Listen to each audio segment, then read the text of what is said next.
Y no me atrevo ni a hacer obra misionera porque un pecador como yo, dígame usted, y que predicándole a otro. Lo que cuando viene a ver por la calle me vocean lo que yo soy o lo que yo fui. Y más nunca me congrego con los hermanos porque son unos chismosos y unos habladores. Mejor me quedo en casa y pongo lo que sea allí.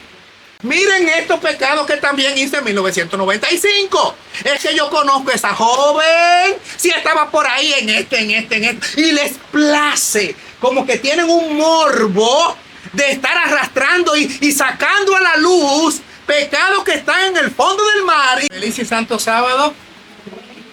Tengan sus Biblias a mano porque comenzamos ahora el servicio y queremos que todos aprovechen al máximo el estudio que vamos a hacer en esta fecha.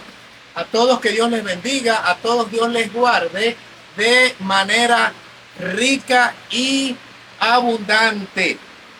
En esta mañana de sábado vamos a considerar la palabra de Dios tomada de dos pasajes diferentes. El primero de ellos es primera a los Corintios capítulo número 6. Y el título del mensaje de esta mañana lleva por título: lo importante es el tiempo del verbo. Miren qué título más extraño, ¿verdad? A ver cuántos me están siguiendo ahí atrás. ¿Sí? Repito el título del mensaje de la fecha. Lo importante es el tiempo del verbo. Ok. A ver cuántos me están mirando aquí al frente. A ver. Sí, por acá. Lo importante es, ¿cómo se titula? El tiempo. El tiempo del verbo. Vamos a explicar eso. Y ya les dije que el mensaje está tomado de primera a los Corintios, primera carta de Pablo a los Corintios, capítulo número 6. ¿Ok? Antes de leer la Biblia, por favor, presten atención aquí un segundo para que se pueda entender el mensaje con esta introducción. Hermanos todos, desde los niños hasta los más adultos, cuando vamos a la escuela elemental, la escuela primaria, aprendemos lo siguiente, y aún sin ir a la escuela la gente sabe eso. Hay 3 tiempos verbales: presente, lo que está ocurriendo ahora. ¿Cuál es el otro? Pasado, que ya está atrás, o pretérito también se le dice, y futuro.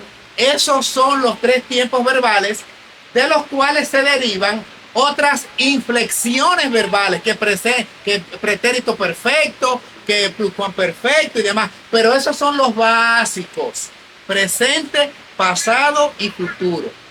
El tema de hoy se titula: lo importante es el tiempo del verbo. Si está en presente, si está en pasado o si está en futuro. Con esa introducción, también quiero decirles, por cierto, que después de almuerzo, esta tarde, vamos entonces a sumergirnos en el estudio sobre Apocalipsis capítulo 7, Ezequiel capítulo 9, el importantísimo sello, el importantísimo tema sobre el sello de Dios en la vida de los creyentes. Y vamos a estar hablando ahí de un tema interesante: los 144,000, el sellamiento actual, qué es lo que está pasando, qué va a ocurrir después, qué ocurre con el sellado, qué ocurre con el no sellado, quiénes serán sellados, en qué etapa histórica profética del sellamiento estamos. Todo eso lo vamos a mirar esta tarde. Pero mientras, vamos a lo importante es el tiempo del verbo. ¿Cuántos tienen ya sus Biblias abiertas en 1 Corintios capítulo 6?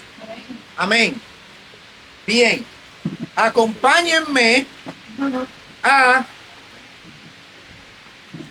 el capítulo 6, verso número 9 y siguientes.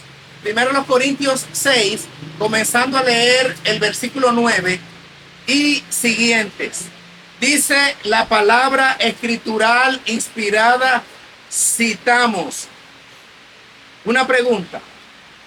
¿No sabéis que los injustos no heredarán el reino de Dios?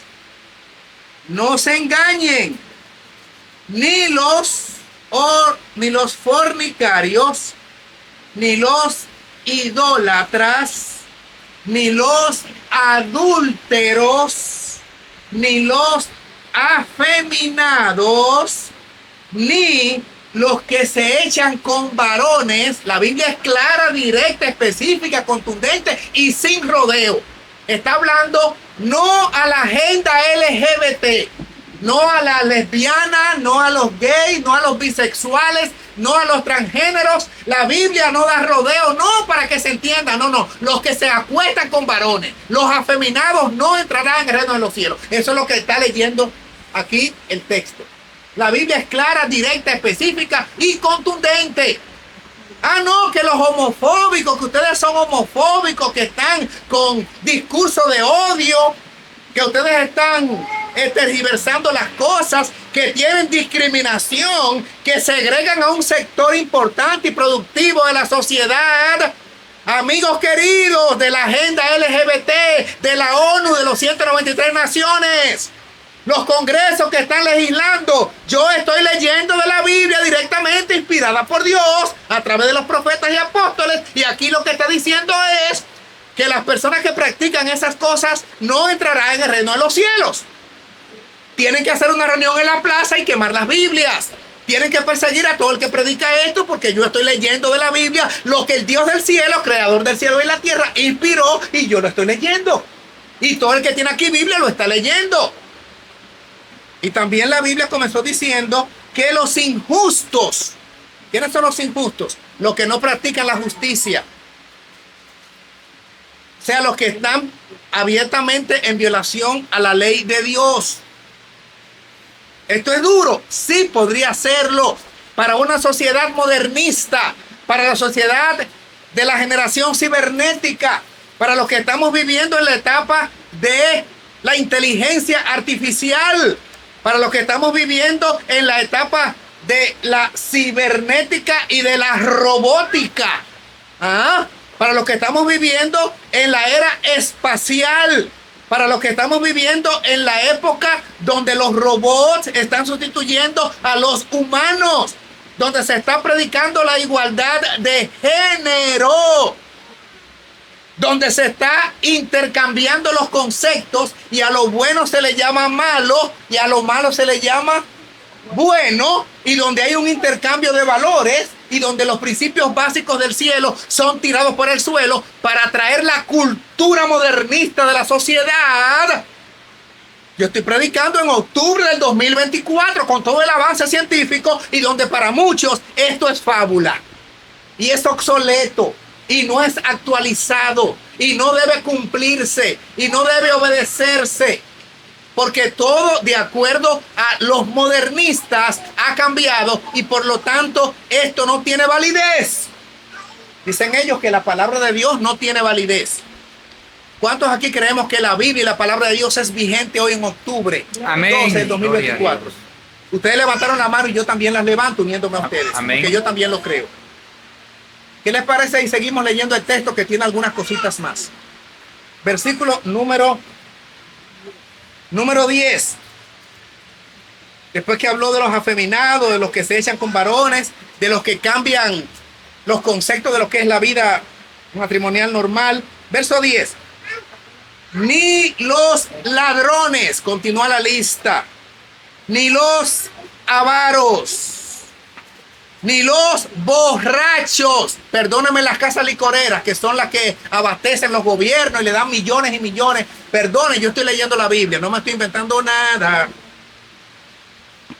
Ni los maldicientes, ni los estafadores. Toda esa lista, esa gente o esa categoría de personas, ¿qué dice la Biblia de ustedes? No heredarán el reino de Dios. Si alguna pelea debe haber es con el Espíritu Divino que inspiró esto, con el apóstol Pablo que lo escribió, confirmado por los demás apóstoles. Cristo ya había dado esa enseñanza, corroborado por el Antiguo Testamento cuando Moisés también estableció por inspiración que esto debía ser así. Y también debe, por lo tanto, rechazar el Espíritu de Cristo que está enseñando eso a través de los tiempos. Ahora, hermanos amados, ¿qué vamos a hacer con la sociedad que está apoyando esos comportamientos? Algunas personas dicen, el que es borracho muere borracho. ¿Ustedes creen eso? ¿Puede un borracho cambiar? Sí. Yo también lo creo. ¿Y una persona sumergida en los vicios de las drogas puede cambiar? Puede cambiar. Un homicida, una persona deshonesta, que no es honrada, que es engañador, puede cambiar.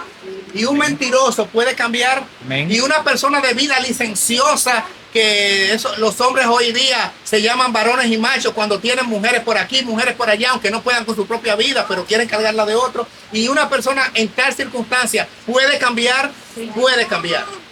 Y una mujer de vida alegre, una ramera, una prostituta, ¿puede tal mujer cambiar? Y un drogadicto también. Ok.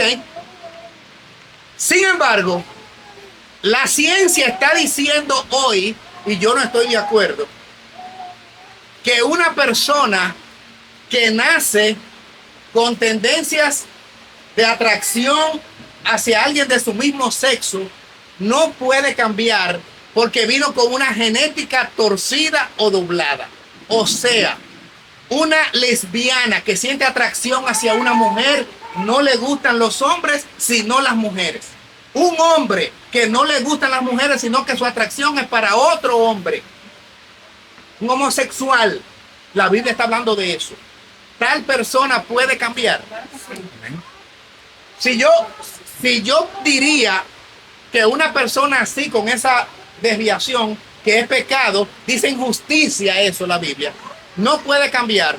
Entonces yo estoy diciendo que el poder de Dios es limitado. O sea, hay un pecado tan grande que sobrepasa el poder de Dios. Hay una persona que ha ido tan lejos en la depravación que Cristo no lo puede alcanzar. Eso es lo que yo estaré diciendo si digo que esa persona con esa condición no puede cambiar. La condición, el pecado es tan fuerte que ni Dios ni Cristo pueden. Entonces estoy limitando el poder de Dios. Yo creo que el poder de Dios no tiene límites. Amén. Si la persona se deja alcanzar,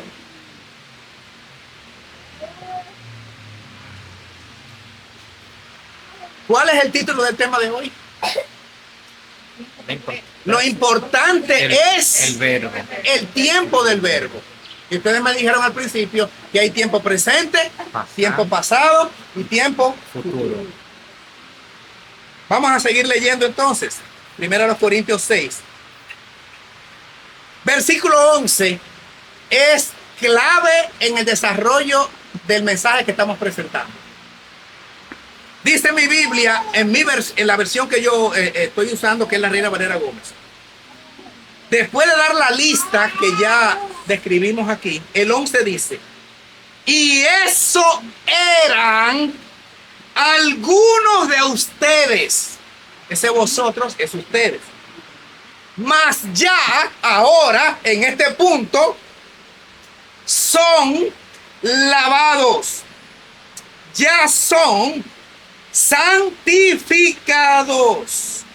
Ya son justificados en el nombre de Jesús, del Señor Jesús, y por el Espíritu de nuestro Dios. Amén. Eso es lo que la Biblia me dice después de decir ladrones, avaros, borrachos, maldicientes, estafadores, fornicarios, idólatras, afeminados, los que se echan con varones, entiéndase los que son homosexuales y lesbianas.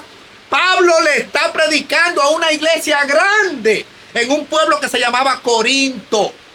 El gentilicio, o sea, los que viven en Corinto, se llaman corintios. Bien, y a los tales le está diciendo, estos, y aquí está la lista de pecados, de desviaciones o de injusticia, no heredarán el reino de los cielos.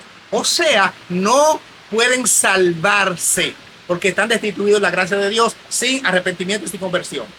Y entonces aquí en el versículo 11, Pablo dice, y de esa lista eran algunos de los que están aquí.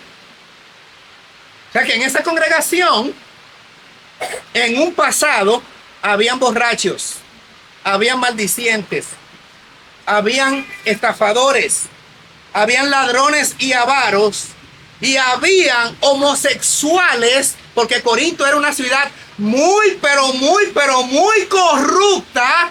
Si ustedes leen Corintios, dice que había un caso en la iglesia de uno que se estaba acostando con la mujer de su papá. Porque Corinto era una ciudad griega, no era judía, no era hebreo. Y había una serie de pecados de sexo horripilantes. Pablo llega a Corinto y ve la condición de esa ciudad depravada y corrupta, de mucha vida nocturna. Yo no sé si acá habrá eso, pero esta era una ciudad terrible con el pecado sexual, con borrachera, idolatría y toda suerte de pecaminosidad. Pablo llega, predica y mucha gente se convierte y llega a la iglesia y está sentado en el banco el sábado. Mucha gente de esos que estaban con esta lista de pecados. Y entonces Pablo a ellos les dice lo que estamos leyendo aquí. Dice, y algunos de ustedes eran homosexuales y se acostaban con varones. Tremendo, ese es el contexto. Pero dice, y eso eran algunos de ustedes. Yo quiero preguntarle, hermanos, si la pregunta está súper fácil y la respuesta va a ser rápida de ustedes. Eran. Eso es una inflexión verbal del verbo ser. Eran, está en presente, en pasado o en futuro. Pasado. Está en pasado. Eran, yo no soy. Porque Pablo no le está diciendo, y eso hoy aquí en la iglesia son algunos de ustedes. No lo puso en presente. Tampoco dijo, yo creo que algunos llegarán a ser así. Tampoco dijo así. Sino que dijo, de los que están aquí con esta lista de pecados, algunos de ustedes eran así. Practicaban estas cosas. Lo importante es el tiempo del verbo. El tiempo del verbo. No lo que tú eras, sino lo que tú hoy eres. ¿Dónde Dios te ha llevado? Porque estos pecados no son bonitos, ¿verdad que no? Lo que hemos leído. No. Y Pablo dice, algunos de ustedes eran así. Eran. Entonces dice, pero ya son lavados. Ya son lavados. Se habían bautizado y habían hecho confesión de sus pecados y habían alcanzado restitución y perdón de Cristo. Ya no eran lo que aparece en esta lista. Amén. Y dice, santificados, justificados en el nombre del Señor Jesús y por el Espíritu de Dios. Gloria a su nombre. Amén. Así es que, hermanos, cuando alguien se acerca a Cristo, el Señor no comienza como hace el diablo, que es el acusador de los hermanos, como hace el fiscal. Ustedes saben en los tribunales la labor del fiscal es defender a la sociedad y decirle al juez, este hombre es peligroso, esta mujer es peligrosa, miren lo que está, hemos hecho una investigación y mire todo lo que se ha encontrado aquí, el tribunal, el departamento de la fiscalía, miren todo lo que ha estado involucrado este individuo en fraude, en asesinato, miren aquí todas las pruebas de los líos que se ha metido con el asunto de drogas o de estafa. Esta persona tiene un prontuario criminal, aparecen personas que han dejado de ser producto de su actividad delictiva y ese es el fiscal. Ahora la Biblia dice que aquí en el planeta Tierra, en la Tierra hay un fiscal que está en contra de nosotros, que se le llama el acusador de los hermanos. ¿Quién es el acusador de los hermanos? Satanás. Sí, señor, el adversario. La serpiente antigua que se llama Diablo y Satanás. Y está diciendo, pero le dice al cielo, pero ese pecador, yo mismo lo he hecho pecar a él. Yo mismo la arrastré al pecado a esa mujer, esa muchacha, esa dama. Yo la arrastré al pecado. Y ahora de que está perdonada. Porque lo importante es el tiempo del verbo. Si está en pasado y dice, eso eran algunos de ustedes o erais algunos de ustedes, no tenga problema. Amén. Ahora, si en los libros aparece y eso es lo que está practicando ahora Leonardo Robles, hay problemas para mí. Porque eso es vigente, actual, presente. Y en el momento yo estoy en una condición caída porque estoy practicando el pecado de manera clara u oculta, no importa, a la vista de Dios todo se sabe. Y Dios dice, es en el presente que estás cometiendo eso. Problema para mí porque yo no estoy justificado, ni santificado, ni por la sangre de Cristo, ni por el Espíritu de Dios. En mí no actúa ese poder liberador porque estoy viviendo en pecado. Pero si nuestro abogado, porque también como hay fiscal hay abogado, ¿verdad? Si alguno hubiera pecado, abogado tenemos para con el Padre, a Jesucristo el justo. Y Jesucristo el abogado en el tribunal del cielo, por eso cantamos que si estás listo para el juicio esta mañana, te hayas listo para el fallo, o sea, para la sentencia del gran tribunal. Si Cristo dice, no, es verdad, es sumamente pecador, no hay nada bueno en él. Pero llegó un punto en su vida, en la vida de este pecador que se está dirigiendo a ustedes. Hubo un punto en su vida, dice Cristo, el abogado defensor, que hubo un punto de transición, o como le llaman también, un punto de inflexión. Quiere decir un giro, un punto determinado en su vida donde hubo un giro. Y ese punto de inflexión fue cuando Robles encontró a Cristo. Y él llevó sus cargas a Cristo. Y puso la lista inmensa, no solamente de estos 2 versículos, sino la lista de él es mucho más larga. Es de libros, no de versículos. Mucho más larga. Pero en ese momento encontró que él no podía con su carga y acudió a Cristo por liberación. Y el Cristo de la gloria, Emmanuel, Dios con nosotros en la persona de Cristo, obró sanidad y salvación. Amén.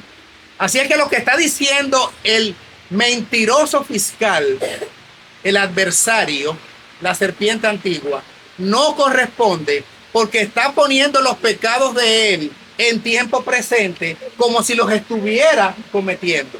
Y no, Padre Celestial, le dice Cristo con su sangre. Eso era él en el pasado. Sí, él era, pero no es. Gloria a Dios. Amén. El tiempo del verbo es importante.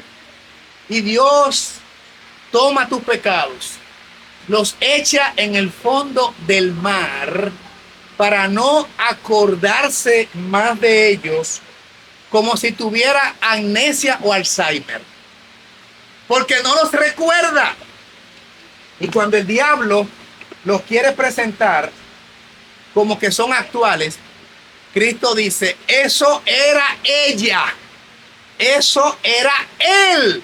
Pero ahora, presente, está perdonado, está justificado, está renovado esa joven, ese hombre, esa mujer, por la sangre de Cristo y por la acción del Espíritu de Dios, como dice el texto mencionando cómo el cielo libera al pecador.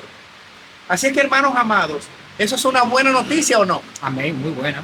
Lo importante es el tiempo del verbo. Y con esa introducción, mejor dicho, con esta primera parte, presentando que lo importante es el tiempo del verbo, porque hay de ti, manita, manito querido, amigo o amiga, hay de ti si cuando se habla de tus pecados, se habla en tiempo presente. Hay problema. No, es lo que es un esto, un aquello. Y cuando se comprueben los libros, es verdad. Era y sigue siendo así. No ha cambiado. No se ha confrontado con la roca. No ha chocado contra su realidad espiritual. No ha acudido a Cristo para liberación y perdón. Hoy ella es así. Hoy es así. Problema ahí. Problema presente.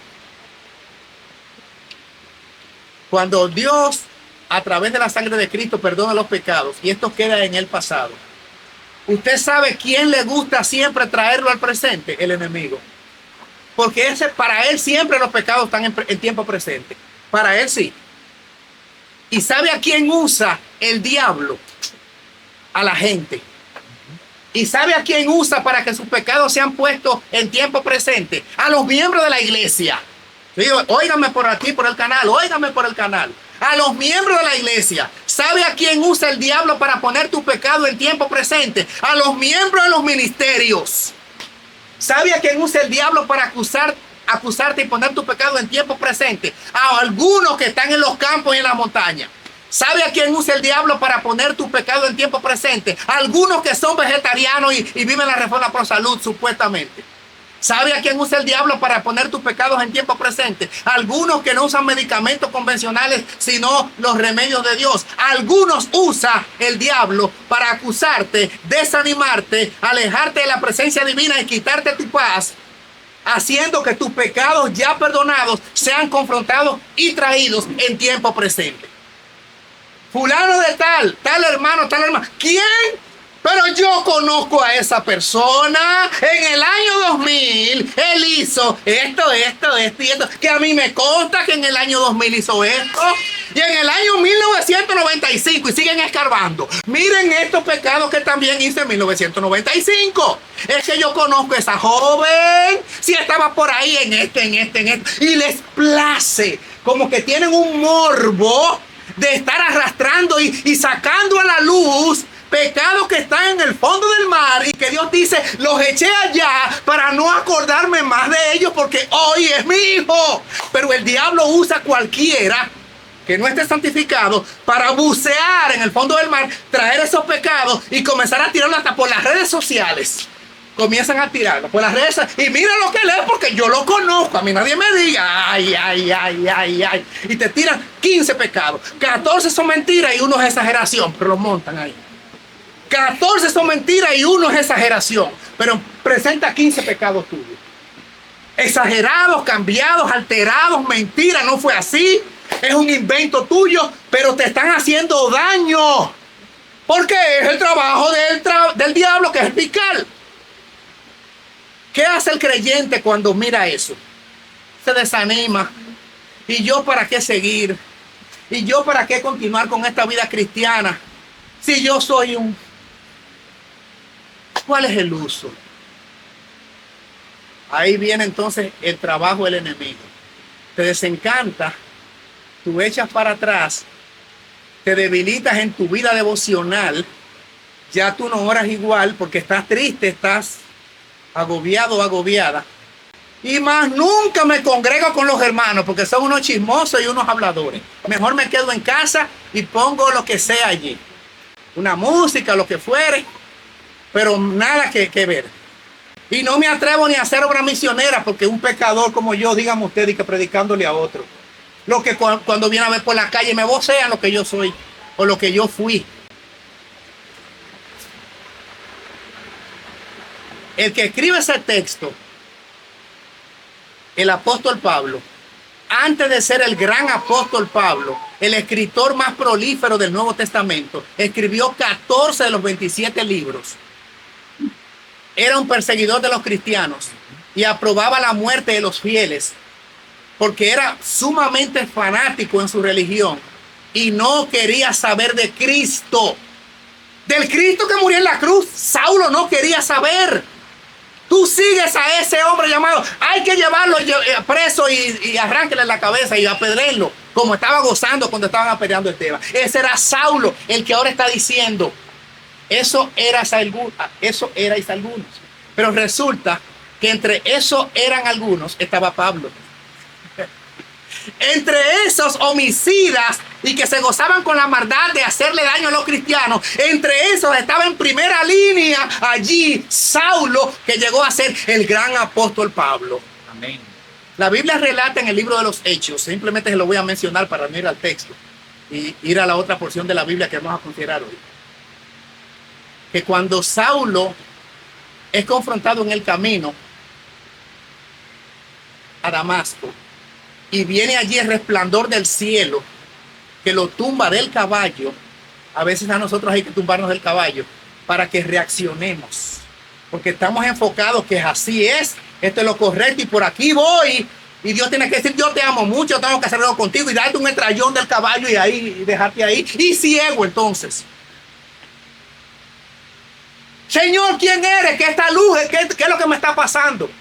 Y la voz celestial vino a Saulo y le dijo: yo soy Jesús, al que tú estás persiguiendo. Difícil cosa es darle patada al blanco y al objetivo, que es el aguijón. Tal cosa es patada de caballo al aguijón. Tú estás golpeando lo que no debes golpear. Estás combatiendo lo que debieras estar defendiendo. ¿Y qué quieres que haga, Señor? Responde Saulo. Ve hasta la ciudad y allá te encontrarás con alguien llamado Ananías. Él te indicará lo que debes hacer. La Biblia dice que él fue y cuando se oró por Saulo, se le quitaron las escamas porque había que llevarlo de la mano. Quedó ciego con el resplandor de la visión celestial. Y dice, cuando fue bautizado Saulo, como el bautismo que tuvimos esta mañana en el nombre de Cristo, entonces comenzó a predicar que Cristo es el Hijo de Dios. Amén. Eso está en la Biblia, en el libro de los Hechos. Ese fue su primer sermón. Cristo es el Hijo de Dios. Primer sermón de Saulo. Y ahí cambió la vida del apóstol. O de ahí en adelante llegó a ser apóstol porque era un perseguidor. Ahora, lo interesante es que cuando Saulo comienza su ministerio y comienza por ahí a predicar, Cristo es el Hijo de Dios, hermanos, y llega a las ciudades vecinas, los creyentes no le creían. ¿Quién es ese? No, pero si él era. Sí. Y comenzaron a sacarle. No, de verdad, yo estoy convertido. ¡Ah! Nada que ver. Usted es perseguidor, un hombre malo, abusador, no cree en estos caminos, rechaza al Cristo de la gloria. Y lo que ha venido a congregarse aquí con nosotros para hacerse pasar de manera camuflada, como un infiltrado, para cuando nos tenga juntos, aquí están, cáiganle. Para engañarnos que él ha venido. Tuvo que venir un siervo conocido llamado Bernabé. ¿Has leído esa historia? Señores, no, él está convertido de verdad. Sí, de verdad, él tuvo una visión en el camino. Se lo digo yo, Bernabé, reciban a este hombre que es un apóstol convertido. Bueno, Bernabé, si usted lo dice, vamos, qué sé yo. Y comenzaron a tenerle confianza poquito a poquito, hasta que el desarrollo de los acontecimientos demostró que de verdad Saulo había experimentado la conversión y ahora era, de ahí en adelante, un instrumento útil, como dice la palabra, para Dios, y llega a ser el gran apóstol Pablo. 14 de los 27 libros, Dios a través de su espíritu usa a este hombre para escribir el Nuevo Testamento, prácticamente. Después de Cristo, la figura más prominente de todo el Nuevo Testamento. Olvídense de Pedro, de Juan, Pablo en el Nuevo Testamento después de Cristo. Ese hombre que él dice, eso eran algunos, y él pudo haber dicho, como yo. Yo era en el pasado así. Hermanos, no te dejes, hermanita querida, abrumar por la gente que te señale, siempre y cuando las acusaciones estén en tiempo pasado del verbo. Eso era ella, yo la conocí, más chismosa, a lo mejor era verdad, pero ¿en qué tiempo está eso? En el pasado. En el pasado. No importa la naturaleza de tu caída, si está en tiempo pasado. Lo importante es el tiempo del verbo. Amén. Eso es lo importante. Presente, pasado o futuro. Si está en pasado, entrégale tu carga a Cristo y de ahí en adelante, si alguno está en Cristo, nueva criatura es. Las cosas viejas pasadas. Las cosas viejas quiere decir el pasado. He aquí todas son hechas presente. Eso es lo que cuenta y vale.